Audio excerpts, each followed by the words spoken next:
Greetings, shippers, and welcome back to yet another Fanversations. This time I sat down with longtime fan and patron Savannah to talk about Klaroline, the DCEU, DC in general, and just a whole bunch of other stuff. It was a fun and candid convo. Sometimes it's just nice to have a fangirlish chat. So if you're interested in just hearing two people chit-chat about some stuff in fandom, some happenings, well then this is the Fanversations for you. Remember, if you want to get involved in one of these, you can email me at shippersguide-to-the-galaxy, you can tweet at me, you can Instagram me. Just remember that patrons do indeed get first dibs. Also, if you're subscribed, if you're just subscribing, thanks to both, by the way, be sure to hit that notification button because I upload randomly. I have no schedule. My schedule is when videos are done. So make sure you don't miss any by hitting that notification bell button. And now, let's get right into this Fanversation. Greetings, shippers. I'm Sash from Shippers Guide to the Galaxy, here with Savannah. Hi. So you were specific. You were one of the most specific people who messaged me about what they wanted to talk about. You were like, Klaroline. I love Klaroline. That's like my favorite ship in the whole world. So how did you get into the Vampire Diaries? Well, I got into the Vampire Diaries like in middle school, right after Smallville ended. Because I really liked Smallville, and I was so sad that I was gone, so I didn't have like a show I loved anymore. I saw Vampire Diaries, and I was like, oh, vampires, love them. And then I love romance triangles with Damon and Stefan, and I was like, okay, I love this. This will be my new show. Had you read the books going into it, or were you just going in blind? Yeah, I read the books too. They're different though. They're really very different. Yeah, it's kind of like the True Blood approach of adaptation, I noticed, wherein it's like there are books and maybe we'll pay attention to them sometimes when we feel like it, but most of the time not. I kind of like that though. How do you feel about that? I liked it. I liked that the books were different. It's just they were so different that when I watched the show, I didn't expect anything to happen that were in the books. Yeah, I think if you're gonna go different, you have to go completely different. Otherwise, you're just gonna bother people. I remember when it first was gonna air and there were all those people who were upset because Elena didn't have the right hair color. Yeah. She's supposed to be blonde. Yeah. It just seems really funny now after all the other stuff they did not adapt. I was like, whatever, it's fine. Damon's hot, Stefan's hot. They're like in my head. They look the same. And she was good. Yeah, I thought she did a good job too. Like, I can't imagine anybody else doing it now. So, book Klaus versus show Klaus. Which do you prefer? Oh, I like show Klaus. He's way hotter in my head watching it than in my head. I didn't think he was going to be British either. So when I saw it, I was like, huh, hi, Klaus. You're the best. I liked it. He brought an extra amount of intensity to it. And I know that sometimes he chews the scenery, but I don't mind that. I kind of enjoy that because it just brings this extra energy to everything that's happening that makes it extra amusing for me. Yeah, when he left, I was like, no, he's like my favorite part. And they made him leave for the originals, and I was just so sad because he was a great villain, and then he wasn't a villain, but he was still great all the same. I liked the originals a lot, like because as soon as that happened, I was like, well, I gotta follow Klaus, so I have to watch the originals. Yeah. And that turned out really well. I'm kind of scared for the last season that's coming up where they're going to do like the time skip and stuff. I know, but I heard Caroline's coming back, so I'm like, oh my god, yes. I know, maybe we can have the return of Klaroline. I know, I was so happy. I was just like screaming at the finale in Vampire Diaries because I knew that she was going to come to the originals. I was so happy. I cannot wait. That's going to be the best year of my life. So what was it about Klaroline that drew you to it? Because they're just so intense. Like, they have like the best chemistry when it comes to eyes and stuff, and he's a 1,000-year-old vampire, yet he likes this one girl, and he'll compromise all his beliefs and what he's do just for Klaroline. And I loved it. They're so sweet. I liked it because there wasn't as much baggage as there was with the Stefan, Damon, Elena triangle. Yeah. By the time she finally got with Damon, a bajillion years after I've been waiting for it, there was just so much baggage that it was like, I don't know. Yeah. It's like, you were with my brother, Elena. Yeah. I would have been like, And we're still living in the same house, and you're still coming over and just going to a different bedroom. No. Poor Stefan. I would have been like, no. Somebody has to move out because that's like it's torture. Not happening. How did you feel about Stefan and Caroline? Ew. Well, like they were okay, but they're such great friends, and I like that they were friends. Mm-hmm. They do that a lot in shows where they have like really good friends and they have to get together.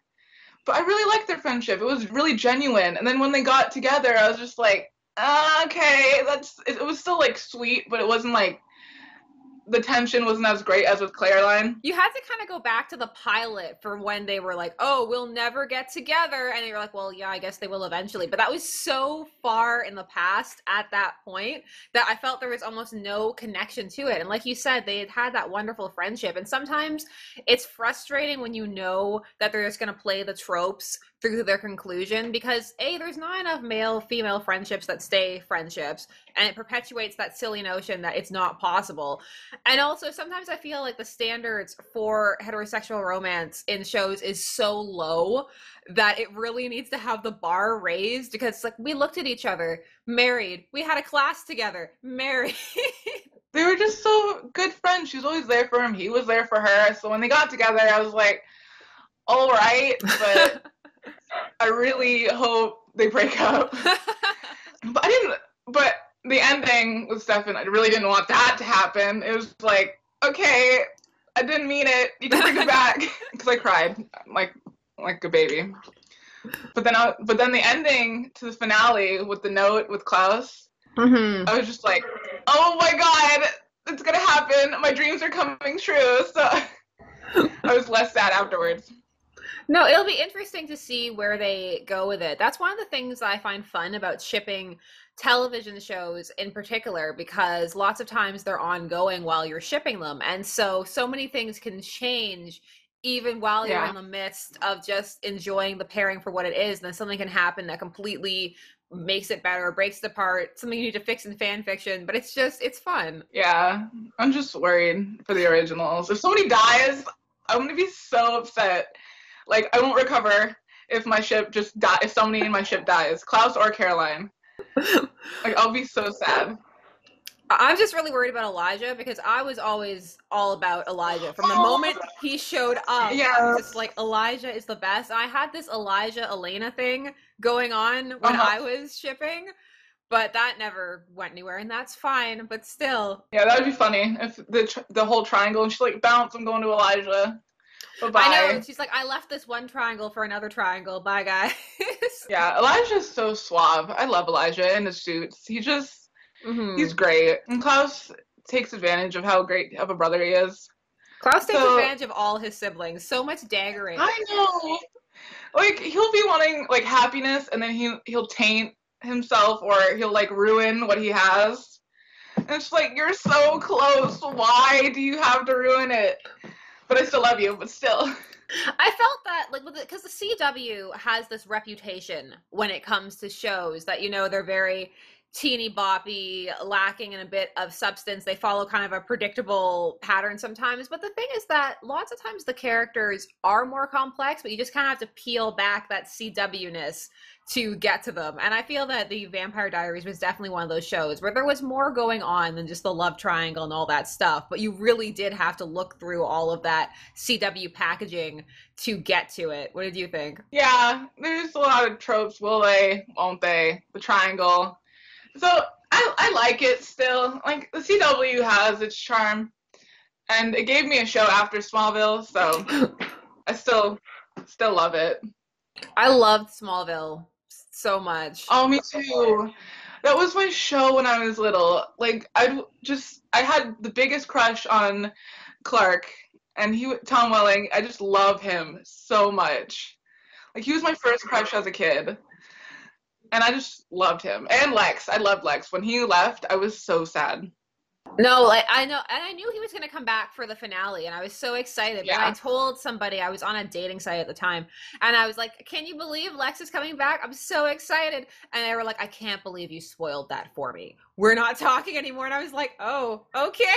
Oh no. It just made me laugh. I was like, I can't believe Smallville ruined this date for me. It was just really funny. Were you a Klex shipper? Yes, I am a shipper in everything. I like Klex. I liked him and Lois. But Lex has like an intensity to him too. Because every time he was with Clark, I was just like, you guys are cute.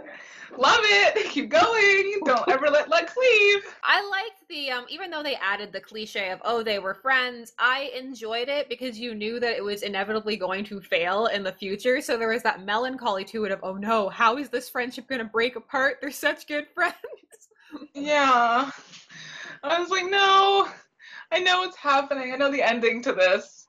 Yeah. So now that the Vampire Diaries is done, what's your new show? I don't know. I'm still getting over that. Originals I'm still on.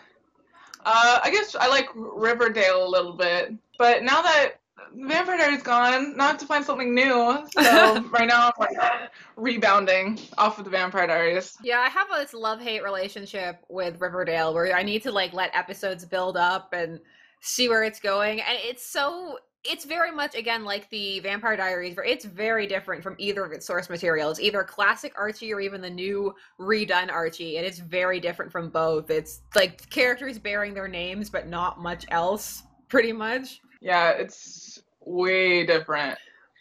But they're all like, it's just the same good-looking people, lots of drama, dramaticness of it all. No, I knew I was going to like it a little bit as soon as Jughead had a blog. That was pretty great. I like Jughead. Jughead's, I remember him when I was a kid. Cole Sprouse. That weirded me out because I'm not that much older than him, but I do definitely remember the sweet life of Zach and Cody and being a teenager at that time and him being a little kid. So when people started sending me, they're like, look at how hot he is now. I'm like, I can't. He's like my little brother that I saw grow up in front of me. It can't happen. Like, objectively, I'm like, yes, he grew up well, but I can't make that leap. Yes, he grew up really well. Yeah. So are you into vampires in general, or was the Vampire Diaries kind of your first vampire thing? Oh, vampires in general. Like books, movies. Just the Vampire Diaries was like, I love the supernatural stuff. Mm-hmm. So all the werewolves, the hybrids, the vampires, the witches. It's just like supernatural heaven. Mm-hmm. So is it your favorite of the vampire shows that have been out there? Yeah, I like Buffy too. So I like both, really, but I've never been as obsessed with anything as much as the Vampire Diaries, like fanfiction and watching it repeatedly, like as much. But I like Buffy too. That's like a really close second. I liked True Blood as well. I like True Blood. I like True Blood because Eric was my favorite. No, me too. So I like them both. Yeah, they were both good. It's just when I watch True Blood, I can't watch it with like my parents in the background, so I can't watch it in the living room or anything. Or I'd be like, hi, Mom. Yeah, it's okay. We're good. Just don't look at the screen. It'd be awkward. I can do anything with my parents because my mom and I went to see Bruno together, that Sacha Baron Cohen movie, and after that, all barriers were shattered. Once you've seen Bruno with your mom, there's nothing that you can't watch with your mom after that. I bet. If it was my dad, though, he'd like blow it. He'd blow a casket. My dad never had a good gauge for me as to what was or was not appropriate, so we would watch these adult movies when I was a kid, and when a sex scene came on, he would just be like, close your eyes, cover your ears, turn around. And then I would have to do that, and then once the scene was done, I could turn back around. And so then years later, I would watch all these scenes and be like, huh, that wasn't that bad. I don't think that was like eyes closed, ears covered, turn around worthy. My mom just covers my eyes. She's like, don't look. Just don't look at it all. And I'm like, okay, Mom. I think the best failed covering I ever experienced was, you know, in high school, how sometimes they try and show you those alternate adaptations of Shakespeare things, like edgier, newer versions. There was one we saw, I think it was a Macbeth one, and it had a sex scene in it, and our teacher didn't realize. And so she grabbed a piece of paper and put it over the TV and tried to block it, but it was see-through, so you could see through the paper anyway. It was great. Oh my god. She was like, oh no, don't look. She thought a paper was gonna do it? A paper was gonna do it. It was gonna save us from the sex of Macbeth. Like, it'll taint you. Don't look at it. Like, Shakespeare's not meant to be this way. So how did you get into DC? DC? Oh, when I was little, my dad loves comics and stuff, so he'd take me to the comic book store when I was little. Mm-hmm. So I love comics and stuff. So I've been into it like forever. Marvel and DC, they're both like my babies. So I can't really choose one because I love them both. Mm-hmm. Like, the nerd in me loves them both. Do you have one that you lean towards, though, that you go back to more often? Because for me, that's definitely DC. Yeah. I don't know, because I love them both. I guess DC, I know a lot more characters, and they have some better stories in the comics than Marvel. But Marvel cinematically is, like, so big that, I don't know, I love them both. I guess DC, though, I'd lean a little bit towards more, but they're both my child. I have a wall for Marvel, too, so I love them both. I only have a couple of things on the Marvel wall, but I have a huge a huge shelf full of comics. I actually had to divide them between like indie, DC, Marvel, so they all get their own shelf to themselves. How do you feel about the DCEU? Like, I liked Justice League enough, and I liked Wonder Woman. It just, I don't know, some of their casting, like Jesse Eisenberg as Lex Luthor. Or no, I hate it. I'm never gonna get over that. I was like, what were you thinking? He sounds like a teenager who hasn't gone through puberty. And the thing is that because they tried to say that, oh, he's not Lex, but he clearly was Lex, because then they shaved his head and everything to make him even more Lexy. And then I saw an interview with Jesse Eisenberg after, where he said that he had never seen the movie, and he'd actually never seen any of his movies because he's paid to act in movies, not watch them, which was hilarious. And then he was like, oh yeah, I don't really know anything about the comics, the character, anything like that. And I just feel that that should be a prerequisite for playing a character like that. You can start off not knowing, but at least crack a comic book open and see what it's about before you go into it. I was just like, this is the guy you pick? Are you seriously his arch enemy and you pick him? I was so mad. And sometimes DC has, like, their villains, just like the big monster they all have to fight. And there's so many, like, villains they could use.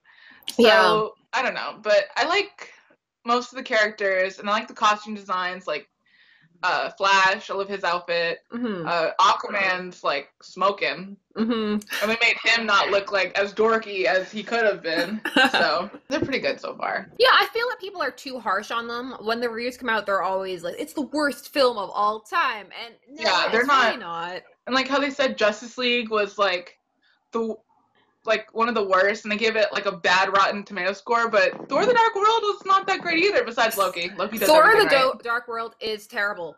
It's not good. They're a lot more harsher on DC than they should be. Yeah, and they're way too nice to Marvel because there's so much wrong with, like, for example, Thor the Dark World or Iron Man 3, and they're just a mess. Yeah. And they get a pass, whereas no movie in the DC universe ever gets a pass for anything.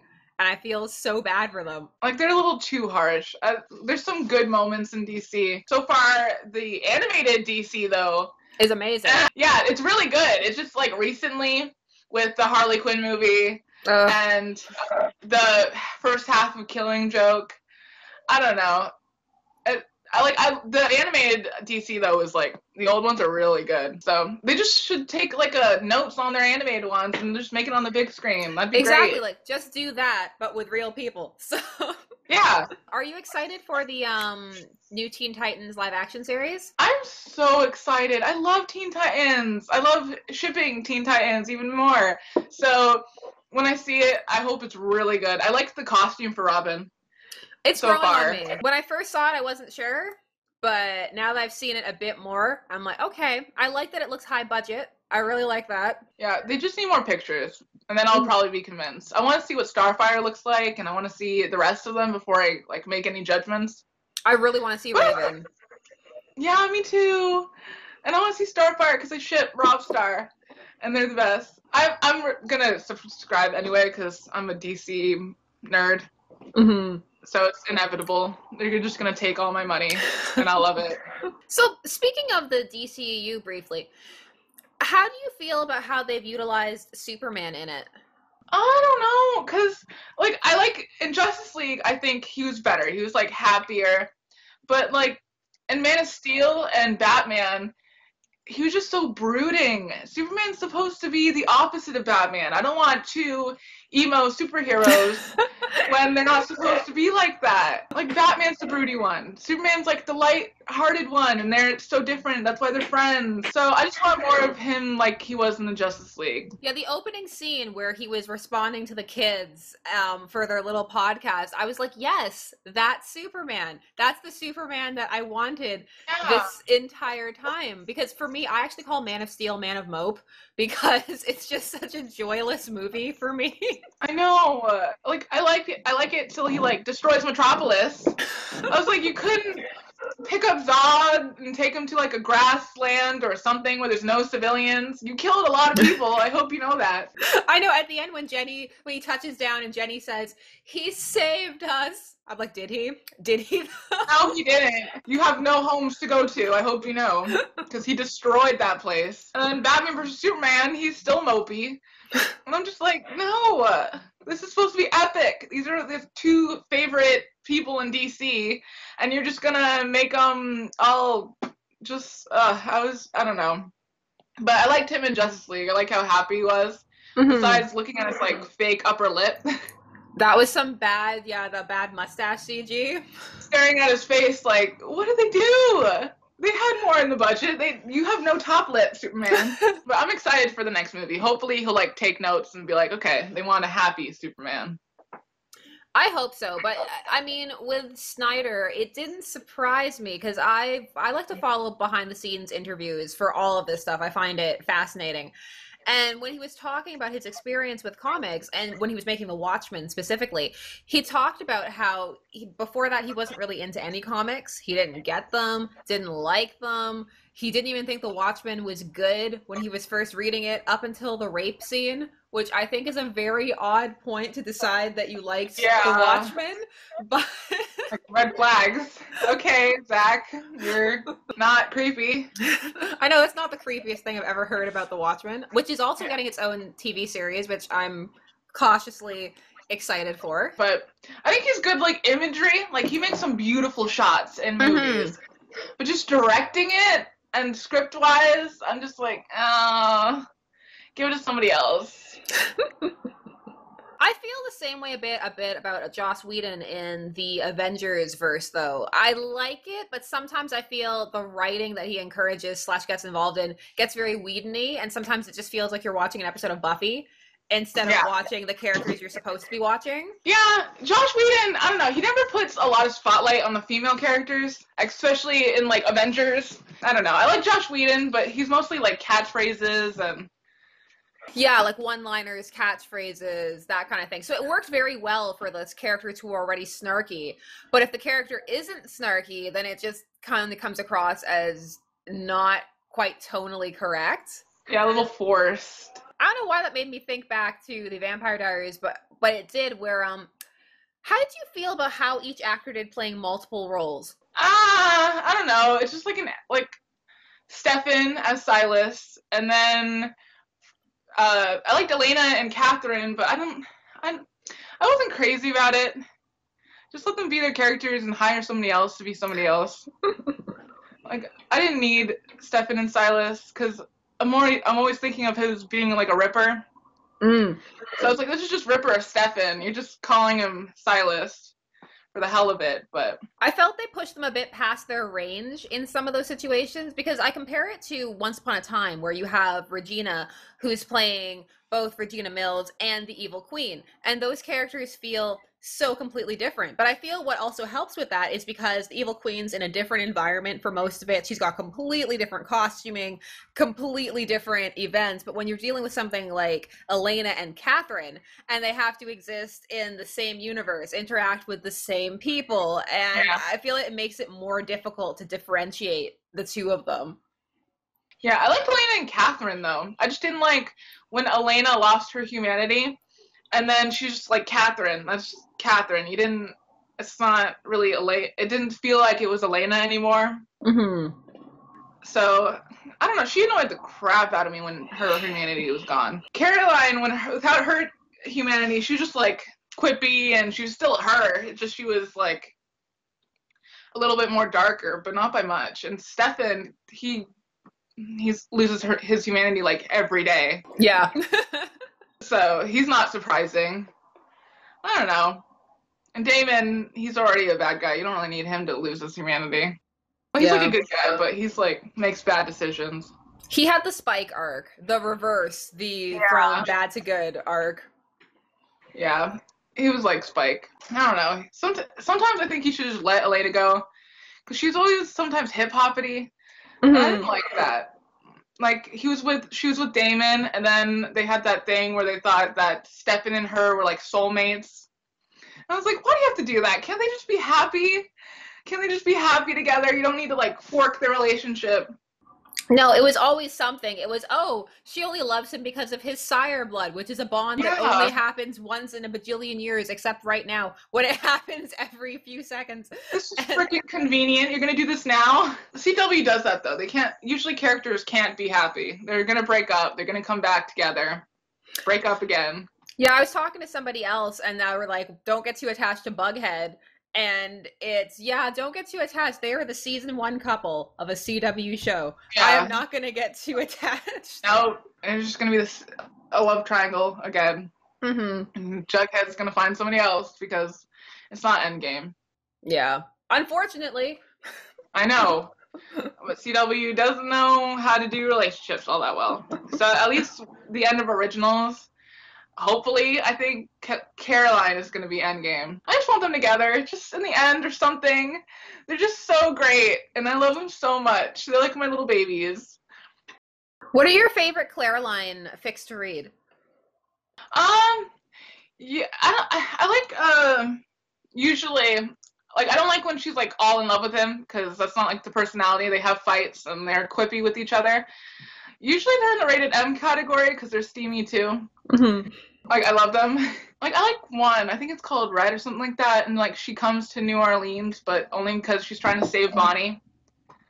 And, like, they connect and stuff. And he has his baby. And Camille's, like, gone. Like, and she's, like, fighting with Haley. But I like Haley a little bit better. In Vampire Diaries, I hated her. Like, she got on my nerves. But I like her now that she's not with Klaus. Or anywhere near Klaus like that. Just Elijah drama. But I like all fan fictions. I'm just glad that there is fan fiction on my favorite couple. Like 80 pages full, and I'll just go through all of them, like each year. Yeah. Every page. And I'm still reading some right now. No, it's nice because it's definitely a pairing where there is still new stuff popping up, at least right now. Like, I'll go check and there'll be new stuff, because sometimes you go after a show is done and, you know, it peters out really quickly, and that's always really sad. Like, there are still new Smallville fics every now and again, but that's definitely one that petered out pretty hard. Yeah. And I love how it gets, like, really good and then they don't update. I hate that. It's like, it was so good and you're never going to update because you haven't updated since 2013. I'll get so sad. No, the work in progress, and sometimes I will see that. Like, I'll see the update was last 2013, but I will still read it, even though I know that I'm going to have to stop at some point and I'm going to be upset about it. Yeah, I do that too. It's like, it's such a good one. I'm just going to read it again, even though I know there's no ending. Like, I'll write the last chapter in my head. It's all good. Yeah. Like, sometimes I just want to, like, take it and be like, okay, so I'm writing the ending. This is what's going to happen, guys. I'm taking over this. Like, sometimes I wish I could do that, but I'll, like, make a scene in my head of how it's supposed to go. And I'll just still be sad because it had so much potential. I'll have one-shots. I like one-shots, but sometimes I just find they're too short, and I need something longer to hold me over. Yeah, like, I'll need more. I always need more with Caroline and Klaus. So I usually pick, like, a story. Like, with Klaus and Caroline, that's, like, 30-something pages long. Or pretty much usually anything I want it to be, like, longer. And even comic-wise, sometimes I fanfic that, too. No, me too. How far back into the history of Robstar have you gone? Like, since the comics and their wedding and everything. I love Robstar. I love Robstar. I like Gambit and Rogue. That was my favorite when I was a kid, too. I like Joker and Harley, even though I know they're bad for each other. But I also like Harley and Ivy. Like, I love them all, really. I have so many couples that I ship. But Robstar was, like, they were cute, and then they broke up, so I was like, oh. I know, when Raven, like, wrecks their wedding. I was like, Raven, no! Why would they do that? I like reading the new Teen Titans, which is from the 80s now, so not quite as new, but reading the new Teen Titans, it's fascinating the different expectations of teenagehood versus now, because teenagers in that book, and they're getting married, they're thinking about kids, there's all kinds of stuff. You flash forward to now, and the Teen Titans do not have the same issues at all. So I find that just fascinating from a cultural standpoint to see the different expectations of teenagers across the decades, because Rob Star now, or rather Nightwing in Starfire, because he's been Nightwing forever now, which I love, is a very different dynamic. Yeah, I still wish that they'd just go back together. But I know that maybe that's not in their lives. They need it right now. So I'll always like wait for it to happen. Hopefully in the new show, maybe it will happen. Yeah, I never liked Robin and Raven though. Like a lot of my friends shipped it. And it was okay, but I never like loved it as much as like Starfire. I like Robin and Batgirl. I know it's like cheesy and cliched, but I do like it. And all of a sudden recently people started getting really down on it because they're like, she's older than him, but not by that much. She's only a couple of years older than him. Like maybe he's in his first year of university and she's in her last. It's not that bad the way people are making it seem. Yeah, age is just a number. Like my favorite ship is a 1,000-year-old guy and a 18 or 17-year-old girl, so I can't really judge. So I like Batgirl and Nightwing too. They had that like cuteness to their relationship. I love them too. They had that first crush thing going on. Yeah. And everybody loves their first crush. And she was like his first love, so you can't judge them. They were nice. And it's better than Batgirl and Batman. I don't know what the heck they were thinking with that. That was so... I can't. I was cringing. I was like, no, stop. It was so bad. I was like, she was dating your son, essentially. Stop it. I know. I was like, you're friends with her father. Why would you do that? So messed up. How do you look at Gordon in the eye and like know that what you did to his daughter? I was like, that's so bad. Don't do this. It was so bad too because they were trying to add all this extra depth to her character in that story, which personally I didn't think was necessary because that story is not really about her. But okay, they wanted to add more depth, that's fine. But in adding the depth of making her someone that he slept with, you ended up just kind of reducing it back to, oh, he needs to get revenge for her because he slept with her, and you just go right back to stereotypes. Yeah, and she quit being Batgirl because you wouldn't call her. Yeah. I was like, what? I would be Batgirl no matter what. That's awesome. Who would, like, quit because a guy didn't call her? Like, that was ridiculous. I don't think he, like, maybe read comics about the character or cared about Batgirl that much to, like, do that to her character. I think with Bruce Timm has always shipped Batgirl and Batman a little bit because he talked about how he felt that there was chemistry in the old 60s show. And then if you watch the old TAS episodes, one of the Batgirl episodes, she's having a dream where she's dreaming that Batman is giving her all this praise and is into her. And I remember that episode, but I always read it more as, oh, she's just young and she admires him. And so, of course, maybe she has a little bit of a crush on him, but it's not as serious, I want to sleep with you and make this a real thing crush. But I think that's an example of a creator making their own personal headcanon canon. Yeah. It's just, you'd think Batman would have restraint. He's got Catwoman, Talia al Ghul. He has plenty of women if he wants to get some side stuff going on. So he did not need Batgirl. I wish Catwoman just like came up during that scene like, no. We're not doing this. She's like your daughter. My favorite Batman ship is Wonder Bat, actually. So I'm loving the DCEU for that because it very much feels like that is just happening, which is fantastic for me. I love it. I love Batman and Wonder Woman since the animated series and some of the comics. So like her and Superman are too much alike. I don't like that. I like when they're different. Like they have different personalities. Yeah, I get why people ship it. But to me, it's very obvious. It's, it's football star and cheerleader girl. It's just the pairing that you would expect to happen. So when the New 52 happened and that was a pairing, I just couldn't really get behind it because I like the contrast of him and Lois. I find that more interesting narratively. Yeah, but Batman and Wonder Woman in the movie, I was like, huh, there's a lot of tension going on here. I love it. It was great. I still ship them. I love Batman and Wonder Woman and Batman and Catwoman. So either way, as long as something like that happens, I'm good with it. How are you with the show Gotham? I've watched a little bit of it, but mostly for Jerome.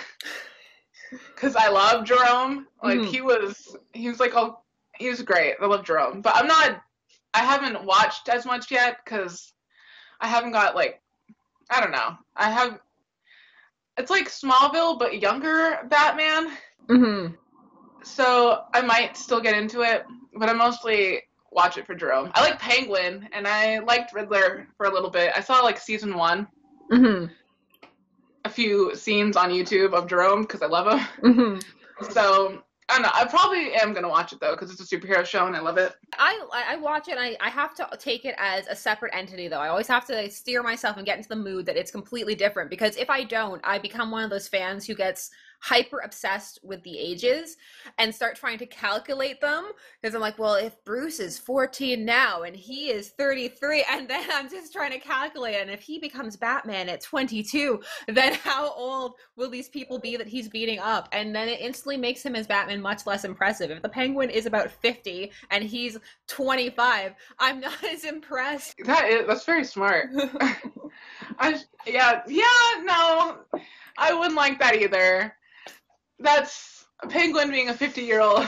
It's such a silly nitpick, I know, but I can't stop because they keep bringing in more and more villains who are so clearly older than him, except for Jerome. And Jerome is still older than him, but not by that much. But I like Jerome. But I also actually liked Jared Leto in Suicide Squad. And I know that's a very unpopular opinion and not a lot of people did, but I liked what they were trying to do with that. I thought it was interesting. Yeah, I think Jared Leto needs more of a chance. I like him as his character. I just didn't like some of his lines.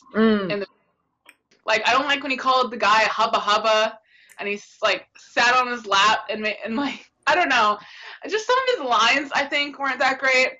But I think he has the potential to be like really good. He just didn't have a lot of screen time. I actually kind of liked that. I thought it played up the bisexuality and just kind of chaos of his character, that he would do anything and you can't predict what he's going to do, which I thought was cool. But what I didn't like was that, well, that he didn't have that much screen time, so he didn't fit in anymore with what they were trying to do. And then with all the re-edits and the tonal shifts, it was just very complicated. But also, they tried to nice up his relationship with Harley. And I know! It was like, no, they're not like this. This is... like, because you could have the crazy about each other element and also the bad aspect of it too, because it's both. Like, there's that them against the world dynamic that people tend to gravitate towards of, wow, I want somebody who gets me, who's just all about me. But then there's also the abusive elements of their relationship that are very much just as real.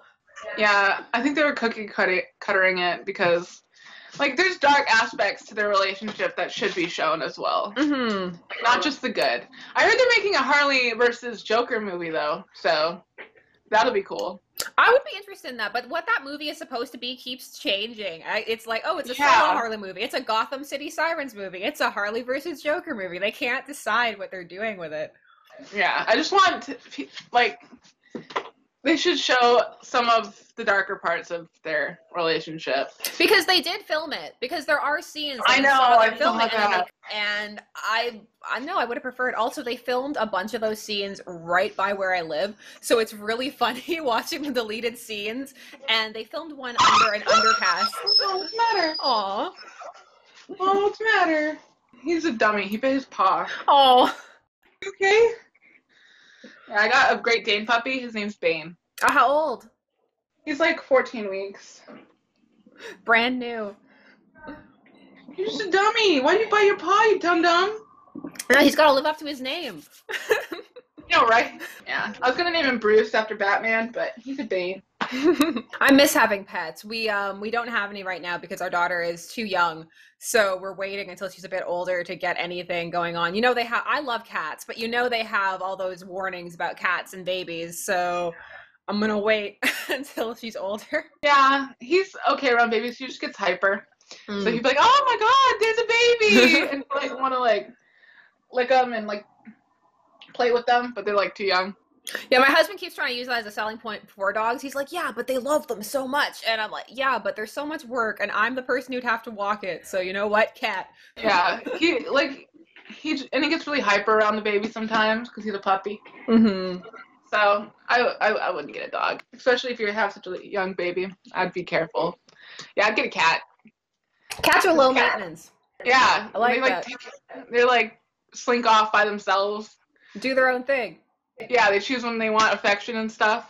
And dogs are all up in your face because they want 24/7 care for. And babies are kind of already like that. So Yeah, I'd get the cat. Just get the cat. Be smarter. So when you started watching The Vampire Diaries, did you always like Caroline? Because I didn't like her character that much at the start, but as she went on, I really liked her arc. So how did you feel about her from the start? Yeah, I didn't like her at first because she was like mean, but I also like sympathized with her because she'd like cry and have like a heart-to-heart with Bonnie because she felt like everybody loved Elena and she always felt second best compared to her. Mm-hmm. So I really like that. Like I really sympathized with her from the beginning when she had that talk. Mm-hmm. And she was like, she said that what is it about Elena that everybody loves, and she's always second fiddle, and with her mom and stuff, and her dad, like her mom's always gone. So I still liked her, but when she became a vampire, she was like a stronger as a person, and I liked how she had like no filter. Yeah. So she grew up better. She was less shallow, and she cares a lot about her friends. So I love that. Like she always put them first, and she'll do whatever she can to help them. Like when she killed 12 witches to save Bonnie, and I like that. So I like her as a vampire more now. I liked her, but as the show went on, I found that sometimes they had a hard time balancing the teen elements with the supernatural elements, and sometimes that would really make me laugh. Like when her brother was first becoming a hunter and seeing the ghosts, and they were trying to help him out with that. And they were like, oh, well, let's just take him to the dance. That'll solve all of his problems. He'll feel so much better after going to the dance. And that stuff always made me laugh. It's like, oh, I see dead people. Oh, just go to the dance. You'll be okay. It's fine. That solves all of life's problems. No, I'm staying home. I don't want to see more dead people. They're crazy, the CW sometimes. I wish my high school had been that interesting. My high school did not have half as many dances or anything that went on. Yeah. Well, we barely got to even enjoy any of that stuff because usually something catastrophic was happening and somebody was about to die. So they enjoyed it for 10 minutes maybe, and somebody was in trouble. Yeah. They're betraying Klaus or something, or Damon's plan, which never works, was happening. Damon's plans never work. Especially against Klaus. It always backfires. Which I love, because you've got to make your super hyper elder vampire have the upper hand, because otherwise what is the point of him being so old? Yeah. He was a great villain when he was a villain. And then he was not a villain, but he was still threatening. I just liked having him around. He really added an extra dynamic to the cast that was a lot of fun. And I love his smirks and his interactions with everybody. I like him asking Damon advice on what he says to Elena for Caroline. He was like, how do you talk to her? You've done horrible things and she still likes you, so what do you say to her? And I was like, aw, you're asking for advice. That's so cute. You're 1,000 years old and you're asking for advice.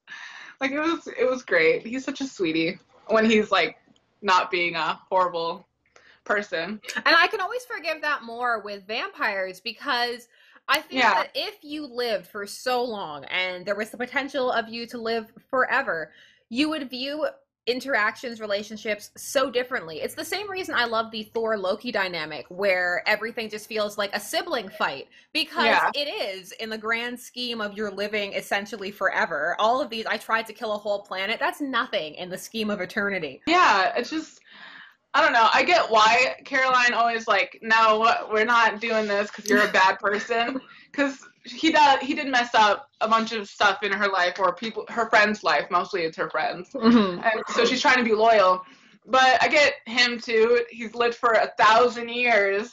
He's going to do some messed up crap, but he's still he'll still do things just for her, because he loves her. Mm-hmm. And that was so sweet. But I get your thing with Loki too. I love Loki to death. I have a poster on my marble wall.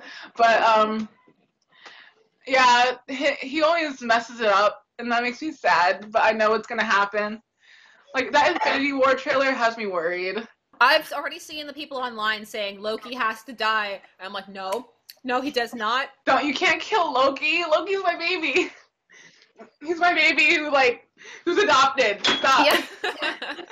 Don't kill him. He's like one of the best villains in Marvel. Marvel doesn't have a lot of villains. So they have to keep what they got. That's very true. With DC, I feel they have all of these iconic villains, which is why it's so frustrating when they jump instantly the dark side when they don't have to. Whereas with Marvel, Yeah. there's not as many iconic villains. Even Ultron, I feel that a lot of people in the mainstream don't necessarily have any idea who that is. Mm-hmm. Or I remember when they first introduced Thanos, people behind me were talking after the end credit scene, and they were like, who's that? And the person next to them was like, that's the Red Skull. And I wanted to turn around and be like, no, it's not. No, my dad didn't know who it was. He was like, who is that? And I was like, that's Thanos, Dad, that's Thanos. And he's like, who's Thanos? And he's like, he's a big alien guy with the rings. And then he looked it up, and he's like, oh my god, Thanos is awesome. Yeah, they just don't have as much. So if they get rid of Loki, it's like, you better. I'd be so sad if they got rid of Loki. There's no you better do anything. Just don't get rid of Loki. I was sad that they got rid of Hela so fast, especially after I saw some recent comic stuff with her kissing Thanos. And I was like, yes, it makes so much sense. That'd be great. It happen. Is she really dead, though? I don't think she's dead, right? Probably not. But they're gods. Because Thanos is in love with death, and I don't think they're going to really make death. So Hela's like the next best thing. The next best thing, yeah, because so much of that death love triangle relies on her love for Deadpool, which I am all about. Yeah. Oh yeah, love it, love that.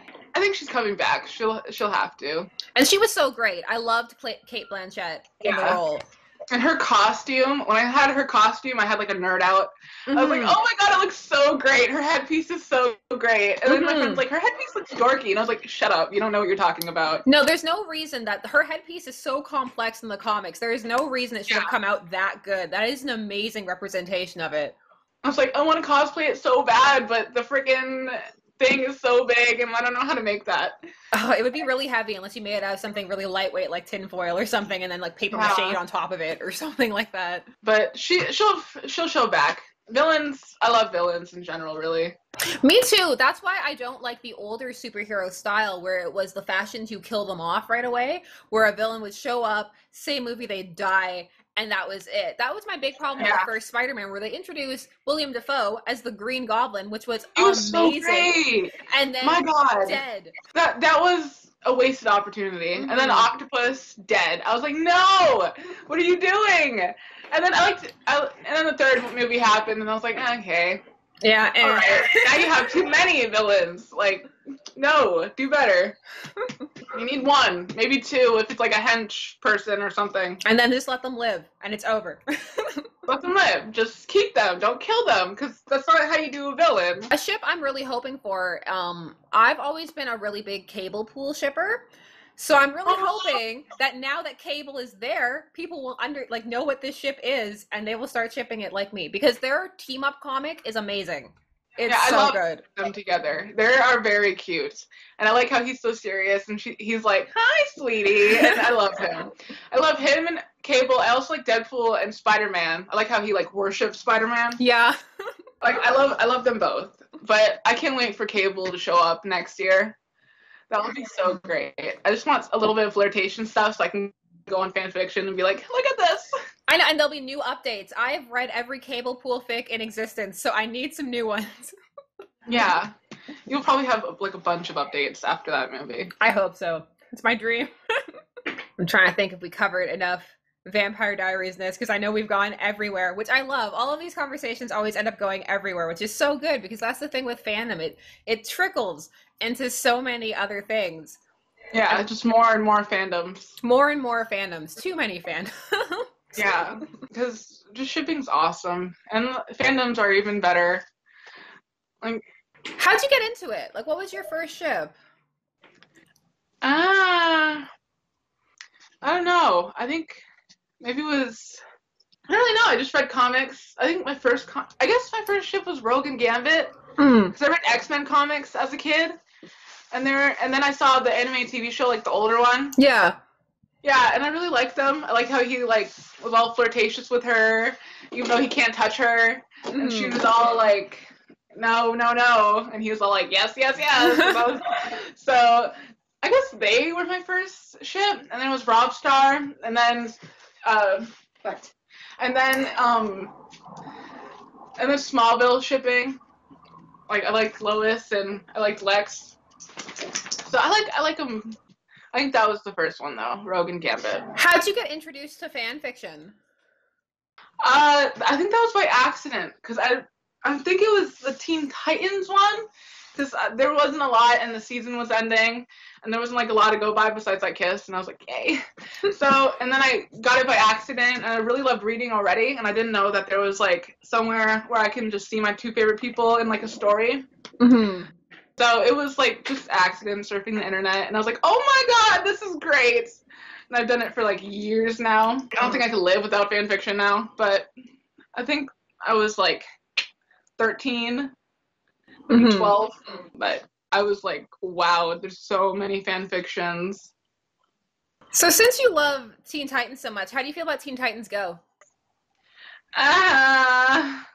I was so disappointed. I was like, they're coming back. Teen Titans is coming back. And then I saw Teen Titans Go and I was like, what the hell? This is like offensive to people who like Teen Titans. I don't know.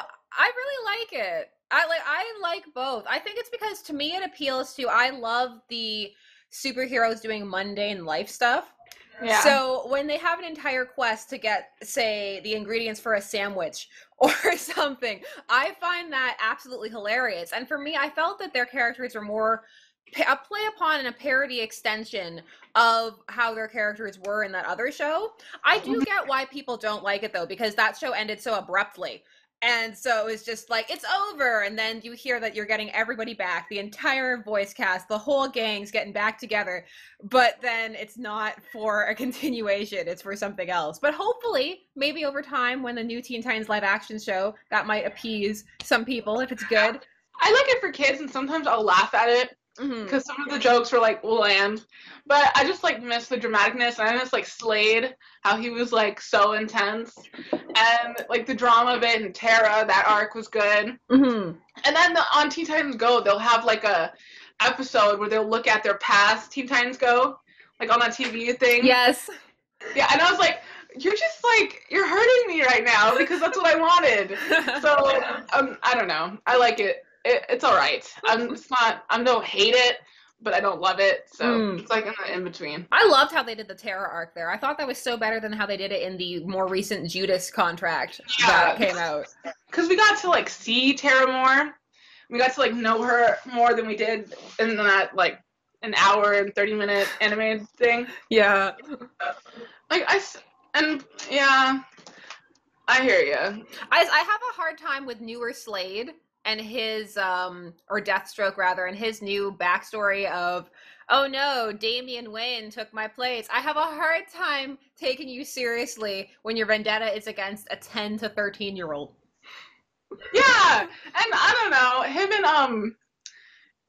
him and Tara looked a little weird too, and he was just gonna give her up, and that was, I don't know. Him in general looks a little weird. Oh yeah, the big huge ponytail. I'm not feeling his huge ponytail right now. I was like, it's so weird. But I don't know about them.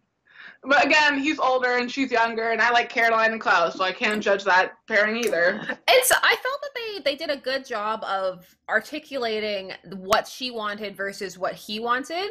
But again, it's still very different from the original arc, which very much played out with her as a sociopath. And I don't mind the original arc, even though she is very young. I think she's 15 in the comics when he's sleeping with her. But the way that they handled that was very different. And again, it was a bit of a different time. And they're playing it off as they're both very villainous and in it for their own goals. And it's not him taking advantage of her. In some ways, it's her using him to get to the Titans. And I know that for some people, that's not even possible because of the age difference. But it's an interesting story. But it's very difficult to adapt. So I'm not even sure if they should have tried to take that part, because it's very uncomfortable when she comes out and she's all made up with like the too much makeup on and the little nightie. I always like watching the DC animated movie adaptations, but there's some hit or miss. Some of them end up being really good, and some of them are just, why did you make this? I didn't need it. I like the older ones a little bit more now, because the recent ones are like, they're sometimes good, sometimes not. And I don't know. I'm not a big New 52 person. So me either. A lot of those adaptations, I was like, okay, but they're not that great. Yeah. The New 52 is like, it's not my favorite either. I'm also not a Damian Wayne person. So me either. He's a little Why is everybody liking him? I know. Everybody loves him. They're like, he's so cute and he's so sassy. And I'm like, he's so rude. He's rude. Yeah. If I was Batman, I would kick that little boy's butt. I don't give a dang. He's giving him lip. He's mean to Alfred. Alfred is such a sweetheart. And he's mean to Dick. And I cannot handle that. That he's so rude to Dick. Like that movie, the one where he's like, you're just some orphan he took pity on. I was like, you're dead to me. I was like, you douchebag. You're like the third, fourth fiddle. You're just so mean. I know, like, I hate how in the comics sometimes too, there was I think it was Nightwing number 16 of Rebirth, where they had the cover and it was the one true heir. They keep pitting Dick and Damian against each other as which one is more legitimate to be his son, and that drives me insane. No, Richard Grayson deserves his shot. Not freaking Damien just comes in here entitled to everything because Ra's al Ghul trained him and stuff. I don't care. I know, and it's like just because he's his biological son does not automatically mean that I have to like him more, which I feel is what some writers are banking on. Like, oh, he's Batman's actual son. I care so much. And I'm so uncomfortable about how they redid the arc of his conception, which was rape, basically, and they don't really talk about it ever. It's so awkward. There's just not, it's weird. Just Damien's a douche, so we shouldn't idolize him. Like, sometimes he has his, like, moments, like, that I like him, but then he'll be a douche, and I don't like him as much as I like Richard. I don't like him as much as I like any of them. Jason, Tim. I love Jason. Tim, I like too. It's like he's getting a bit better now. I've read some of the recent stuff, and they're trying to round him out more and give him more of a, I'm lonely, I don't know how to interact with people, I'm trying to figure it out. So I can get behind socially awkward, trying to figure it out, and using his rudeness as a cover for feeling insecure a bit more. But when they just write him as, I know everything, and I can't. No, you don't, kid. You're a kid. You're like 10 years old. Shut up. Yeah, Batman should have, like, whipped his butt, like, years ago. I know. Just, like, send him off to the whatever school he was threatening to send him to. Well, I'm just checking the time here, and I think I need to head off. So I want to thank you so much for taking some time out of your day to chat with me for one of these Fanversations. Thanks. No, thank you. Yeah, enjoy the rest of your day. You too. Okay, bye-bye. Bye. So, did you guys make it to the end? Did you enjoy the lack of lens flare? I'm really missing my glasses right now. Did you guys have a show that was your show that was really hard to replace after it ended? Let me know what it was down below and how and if you ever replaced it. As always, thanks so much for watching and spending some time with me today, and let's get to that outro. This has been Shipper's Guide to the Galaxy. Please don't forget to like, share, comment, and subscribe. Special thanks to all of my patrons, names on the side. And don't forget to go vote for this upcoming month's monthly video. And finally, as always, stay tuned, for there are as many ships out there as there are stars in the sky.